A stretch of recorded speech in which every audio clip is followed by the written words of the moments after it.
에베소서 2장 19절로 20절까지의 말씀을 제가 봉독하도록 하겠습니다. 그러므로 이제부터 너희는 외인도 아니요 나그네도 아니요 오직 성도들과 동일한 시민이요 하나님의 권속이라. 너희는 사도들과 선지자들의 터 위에 세우심을 입은 자라. 그리스도 예수께서 친히 모퉁이돌이 되셨느니라. 아멘. 이것은 우리 주님의 말씀입니다. 오늘 이렇게 예배 자리에 나오신 우리 성도님들 환영하고 축복합니다. 하나님의 복이 우리 가운데 또 각 가정 가운데 임하기를 주의 이름으로 축복합니다. 예수 그리스도를 믿는 사람들을 가리켜서 교회라고 말합니다. 교회라는 말은 사람의 모임입니다. 그래서 한 사람을 교회라고 하지 않습니다. 두 사람 이상이 모이면 그 모임을 교회라고 말하죠. 교회라는 단어, 헬라어로는 에클레시아라고 말하는데 이 단어의 의미는 이런 의미가 있습니다. 밖으로 불러냈다. 어디로 불러냈다고요? 밖으로 불러냈다. 불타고 있는 건물이 있습니다. 지금 그 안에 있으면은 그 화재로 인해서 죽을 수밖에 없죠. 그러니까는 빨리 들어가서 그 안에 있는 사람을 밖으로 불러내는 겁니다. 그러니까는 교회라는 단어의 의미에는 이런 의미가 있는 거예요. 망해가는, 그리고 썩어져가는, 그리고 심판당해갈 수밖에 없는 세상에서 밖으로 불러내는 겁니다. 그러면 불러내면 어디로 불러내느냐? 하나님께로 불러내는 것이죠. 하나님의 백성으로, 하나님의 자녀로, 그리고 하나님께서 주시는 이 영생으로 부름받는 것, 그게 바로 우리 교회인 것이죠. 교회는 집과 같은 곳입니다. 하나님께서 교회를 통하여서 하나님의 자녀들에게 공급해 주십니다. 무엇을 공급해 주시냐면 먹고 살 수 있도록 모든 필요를 공급해 주시는 것이죠. 가정이라는 말을 사용하기 전에는 옛날에는 식구라는 말을 사용을 했죠.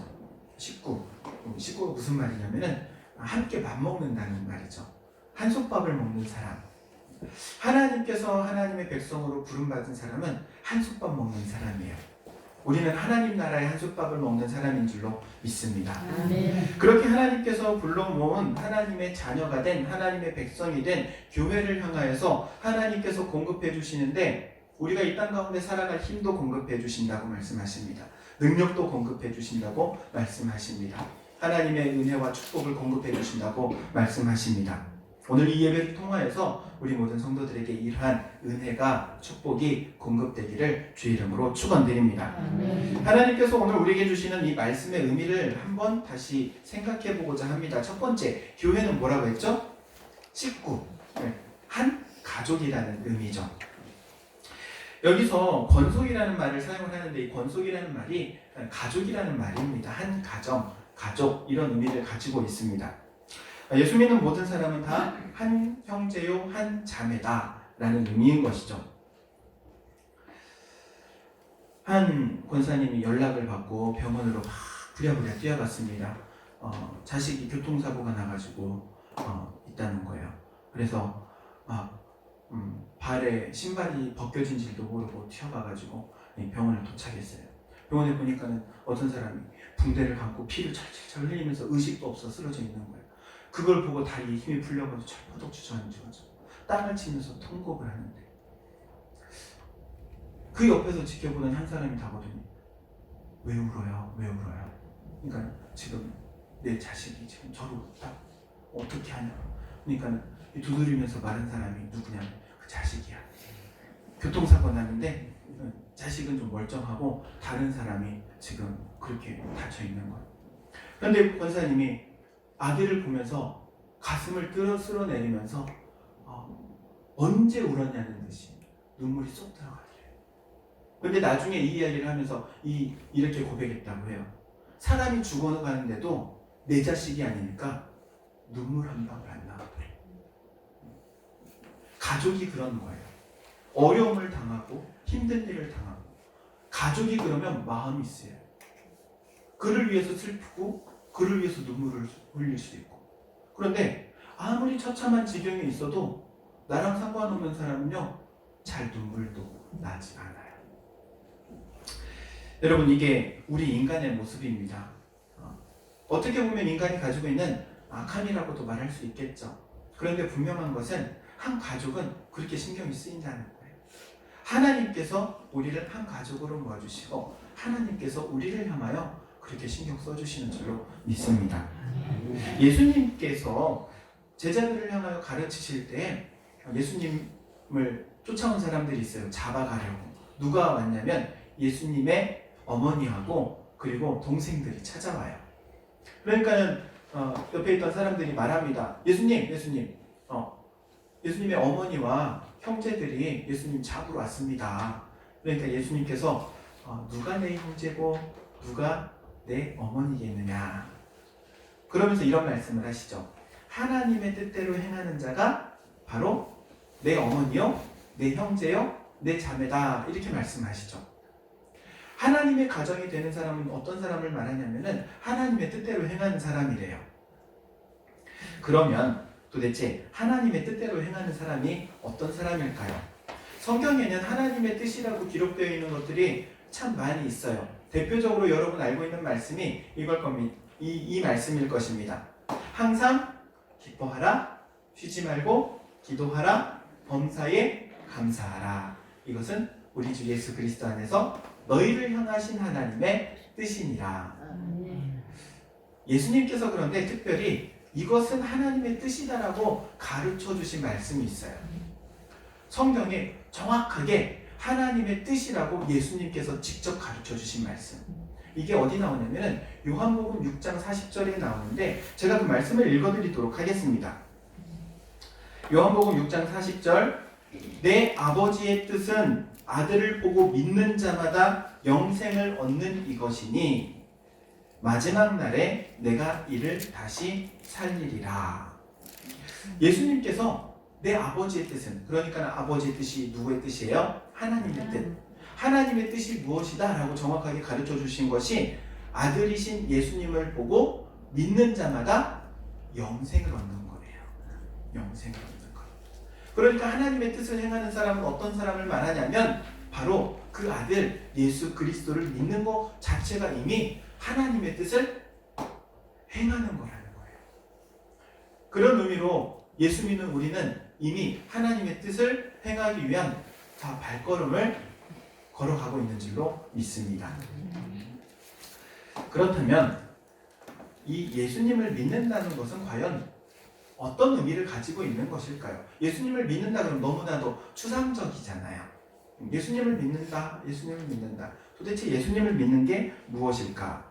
예수님을 믿는다는 것은 예수님께서 가르쳐 주신 그 가르침을 내가 받아들여서 내가 그 전에 가지고 있던 생각들, 가지고 있던 가치관들, 이거를 바꾸는 것을 의미해요.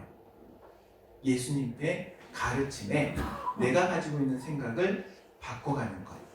이게 믿음의 첫 단추라고 말할 수 있어요. 그리고 생각이 변하면 그 다음에 행동은 자연스럽게 변하게 돼요. 행동만 변화시키려고 하면 안 돼요. 행동을 바꾸려고 하려면 행동보다는 먼저 마음을 바꿔야 되고 생각을 바꿔야 하죠. 예수님을 믿는다는 것은 바로 그와 같습니다. 먼저 예수님께서 가르쳐 주신 가르침으로 내 생각을 바꾸는 것. 바람을 타기 위해서는 배가 큰 돛을 펴야 하죠. 이 돛이 얼마나 크냐에 따라서 바람을 얼마나 많이 받아 빠른 속도로 갈 수 있느냐를 결정하게 되죠. 내가 가지고 있는 돛은요, 낡은 돛이에요. 예수님의 돛은요, 아주 크고 웅장한 돛이에요. 어떤 돛으로 배를 타야 할까요? 갈아서 예수님의 돛으로 바꿔서 갈 때 그 배가 정말 빠른 속도로 가게 될 줄로 믿습니다. 그렇기에 우리에게 항상 하시는 말씀이 내 생각과 너희의 생각은 다르다 말씀하시고, 그러면 이제 내 생각을 너희의 생각에 받아들여라 이렇게 말씀하시죠. 나의 돛을 내리고 주님의 돛을 세우는 것이 믿음이다 이렇게 말할 수 있습니다. 둘째로 교회는 같은 신앙 고백을 합니다. 동일성이라고 해요. 우리는 같은 신앙 고백을 합니다. 어떤 신앙 고백이죠? 예수님이 구세주임을. 예수님을 믿고 우리가 고백한 것들이 있습니다. 이 고백한 고백의 내용은 아마 다들 동일할 겁니다. 첫 번째는 하나님, 저는 죄인입니다. 이 고백 다 하셨을 거예요. 저는 죄인이에요. 저는 죄인. 하나님 앞에 설 수 없는 죄인입니다. 그리고 두 번째 고백을 하죠. 그렇게 예수님이 필요합니다. 누가 필요하다고요? 예수님이 필요합니다. 나의 연약함, 나의 부족함을 하나님 앞에 나와 고백하게 되는 이 신앙 고백. 이렇게 신앙 고백을 하고 예수님을 만나면 우리에게 길이 열립니다. 생명의 길, 영생의 길, 삶의 길이 열립니다. 여러분에게는 이미 이 길이 열려있는 줄로 믿습니다. 보통 흔히 교회를 배에 비유합니다. 신앙 공동체라는 말을 사용을 하는데 배를 탄 사이라고도 말하죠. 배도 알고 보니 종류가 참 많더라고요. 제 눈에는 다 배인데 어떤 배는 전복을 하는 배도 있고, 어떤 배는 낚시하는 배도 있고, 어떤 배는 유람선도 있고 화물선도 있고, 배가 아주 종류가 다양하더라고요. 그 배마다 각자의 하는 일이 다 다르더라고요. 어떤 배는 물고기를 잡는 게 역할이고, 또 어떤 배는 화물을 실어 나르고 승객을 실어 나르고, 다 각자의 역할이 있어요. 그러면 교회라는 배는 도대체 어떤 역할을 가지고 있을까요? 어떤 역할? 교회는 죽어가는 사람을 구원하는 구원의 방주로서의 역할. 이게 바로 교회에 가지고 있는 사명인 줄로 믿습니다. 뿐만 아니라 죽어가는 사람을 구원할 뿐만 아니라 길을 잃어버린 배들을 향하여서 빛을 비춰주는 그러한 등대와 같은 역할도 우리 교회라는 배가 감당해야 하죠. 중요한 것은 우리 교회는 사람을 구원하는 이 역할을, 이 구원의 방주임을 잊지 말아야 합니다. 여러분, 건물에 불이 나면 사람들이 다 도망갑니다. 그쵸? 불이야! 하고 다 도망가요. 어떤 사람이 그런데 반대로 불이야 하면은 불나는 곳으로 뛰어가는 사람이 있어요. 누가 뛰어가죠? 그렇죠. 소방대원들. 소방대원들은 불이 나는 곳으로 뛰어가요. 거기가 위험하지 않기 때문에 아니죠. 무엇 때문에 뛰어가느냐? 사명 때문에 뛰어가죠. 그 불을 끌어가기 위해서. 교회가 그래요. 교회는 불이야 하면 뛰어가야 하는 것이에요. 사명은 하나님께서 주신 사명이기에, 이 사명을 잃어버린 배는 표류하는 배라고 말합니다. 목적 없이 그냥 바람 따라 물결 따라 표류하는 배.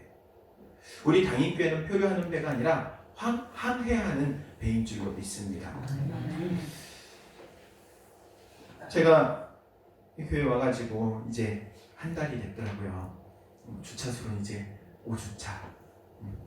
군대에서도 보면은 5주차 되면 이제 샌딩 훈련 끝났어. 제가 이제 교회에 대한 이야기를 들으면서 제 마음속에 제일 감동받았던 게 이 이야기예요. 이 담임교회를 처음 건축을 할 때 성도들이 건축을 한 게 아니고 담임리에 살아가는 모든 마을 사람들이 와서 이 교회를 지었다고 하시더라고요. 저는 그 얘기를 들으면서 우리 담임교회가 이 담임리에 빚을 졌구나. 담임리에 건물이 지어진 빚을 졌구나. 그리고 이 빚을 갚아야 할 책임이 우리 교회에 있구나 라는 생각이 들더라고요. 우리는 어떻게 그 빚을 갚아야 할까? 우리 당연히 지역에 사시는 모든 분들에게 집 한 채씩 지어드릴까요? 교회에 맡겨주신 생명을 살리는 이 일을 통해서 그들의 생명을 살리는 것, 이게 바로 우리 교회가 빚을 갚는 일이다. 저는 그런 생각이 들더라고요. 그래서 우리 교회가 앞으로 이 당인이 지역에 120가구가 조금 못 되지만 그들을 향해서 계속해서 복음을 전하고 그들의 영혼을 위해서 기도해야겠구나. 참 신기하죠. 제가 이 교회에 와가지고 처음 든 마음은 그거였어요. 기대감이었어요. 처음부터 와가지고 신기하죠. 참 신기한 거예요. 좀 한숨이 나올 법도 한데 한숨보다는 하나님께서 이곳을 통하여서 어떤 일을 하시려고 우리 성도들을 불러 모으시고 나를 이곳에 보내셨을까? 기대가 되더라고요. 물론 시간이 필요하긴 하겠지만 하나님께서 하실 줄로 믿습니다. 그리고 세 번째로 교회는 예수님으로 하나 되는 곳이에요. 예수님으로 하나 되는 곳. 교회는요, 각기 다른 성격, 다른 성향, 다른 생각, 다른 경험을 가지고 있는 다양한 사람들이 모입니다. 예수님을 믿는다는 것 외에는 뭐 맞는 것이 하나도 없죠. 아니, 오죽하면 한 속에서 나온 자식도 아롱이 다롱이라고 다르죠. 같은 게 하나도 없어요. 그렇게 다양한 사람들이 모여서 하나 될 수 있는 곳이 바로 교회라는 거예요. 지난주에 우리가 부활절 행사를 하면서 처음에는 120가구를 마스크를 돌리려면 한 가구에 5개 돌려야겠구나 그랬는데 또 성도들이 힘을 모아주셔가지고 5개가 아니라 10개로 늘어나고 또 거기다가 계란도 들어가고 떡도 들어가고 그래가지고 풍성하게 나눴습니다. 개인적인 선물과 또 여전도 우리 회원들의 수고 너무 감사드려요. 그렇게 지난주에 돌면서도 그런 생각이 들더라고요. 시작은 작게 시작했는데 하나님 정말 풍성하게 하시는구나. 풍성하게 일하시는 하나님. 그게 각자가 다 다르니까 그런 것 같아요. 다르기 때문에 계란도 넣어야죠. 다르니까 떡도 좀 해서 넣어야죠. 다르니까. 여러분, 똑같은 사람만 있으면 별로 재미없어요. 목사님들하고 이제 사모님들하고 식사를 하러 갔어요. 목사님 4명하고 사모님 4명하고 그래가지고 목사님 4명이 한 상, 사모님 4명이 한 상. 목사님 4명이 밥을 먹는데요. 한 사람이 나 짜장 하니까는 둘째, 셋째, 넷째 다 뭐라고 했을까요? 짜장. 마지막 한 명이 간짜장 하니까 3명이 째려봐. 그러니까 짜장. 그래서 목사님들 상에는 짜장면 4그릇. 옆에 상은 뭐 신경도 안 써. 그리고 나오니까 이제 막 먹다가 옆에를 딱 봤는데 깜짝 놀랐어요. 사모님들은 짜장, 짬뽕, 탕수육. 똑같은 게 하나도 없는 거예요. 다른 걸로. 그래서 그걸 이제 각자 이제 그릇에서 나눠 먹는데 우리 상에는 짜장면 끝났고 이쪽 상은 짜장, 짬뽕, 탕수육. 풍성하게 먹는. 그걸 보면서도 느꼈어요. 사람은 다양하게 모여야 되는구나. 다양하게 모여야 되는구나. 내 마음에만 맞는 사람만 쫙 일렬로 세워놔가지고 모이면요 짜장밖에 못 먹어요. 내 마음에 안 드는 사람들 다 모여야 짬뽕도 먹고 간짜장도 먹고 탕수육도 먹고. 그런데 교회가 그런 것이래. 교회가 예수 믿는 믿음, 이 신앙 하나로 다양한 사람들이 모이는 곳, 이것이 바로 교회인 줄로 믿습니다. 이 교회를 통해서 하나님이 하실 일이 많기 때문에 다양한 사람들을 보내는 것 같아요. 그래서 우리 당인교회가 다양한 사람들을 다 포용할 수 있는 그런 넉넉한 그릇을 가지고 있는 교회가 되기를 원합니다. 그릇을 키워야 돼요. 우리 하나님께서도 이렇게 말씀하시죠. 내 입을 크게 열라. 내가 채우리라. 하나님이 채우신대요. 우리는 뭐만 하면 되냐면 크게 열려서. 제가 처음 교회 와가지고 하나님 앞에 2주차부터 기도했던 게 하나님 우리 20명 예배드리게 해주세요. 어떻게 보면 20명이 택도 없는 숫자야. 다 나와요. 20명인데 그럼에도 불구하고 20명 지난주 지지난주 계속 20명 이상 예배드리면서 내 기도 잘못했다 생각했어요. 30명 할 거야. 어차피 20명도 힘들고 30명도 힘든데 그냥 30명 놓고 기도할 거야. 그래가지고 이번 주도 기도하면서 하나님 채워주셔야 돼요. 하나님 채워주세요. 하나님 채워주실 줄로 믿습니다. 우리 단일교회를 통해서 하나님이 하실 일이 있기 때문인 줄로 믿어요. 교회를 통해서 하나님이 하실 일, 우리 교회가 빚졌기 때문에 그 빚을 갚아나가게 하기 위해서 해야 할 일이 있기에 저는 그것을 이 교회로 보내주신 이유라고 믿습니다. 일단 우리 성도님들 힘을 모으고 뜻을 모아서 정말 놀라운 하나님의 역사가 우리 단임교회를 통하여서 우리 성도님을 통하여서 이루어 가실 줄로 하나님이 하시는 거예요. 하나님의 선한 도구로 우리가 다 함께 쓰임 받기를 주 이름으로 축원드립니다. 기도하겠습니다. 사랑과 은혜가 충만하신 하나님, 은혜를 감사를 드립니다. 주님의 몸된 교회가 교회로서의 역할을 온전히 수행하고 감당하기 원합니다. 세상의 눈으로 보았을 때는 약하고 힘이 없는 교회로 보이지만, 그러나 우리의 가운데 예수님이 계시기에, 또 하나님이 계시기에, 성령님이 계시기에 능치 못할 일이 없음을 믿으며 나아갑니다. 하나님께서 우리 당임교회를 들어 사용하여 주시되 우리 성도님들 붙들어 주시고 귀하게 사용하여 주옵소서.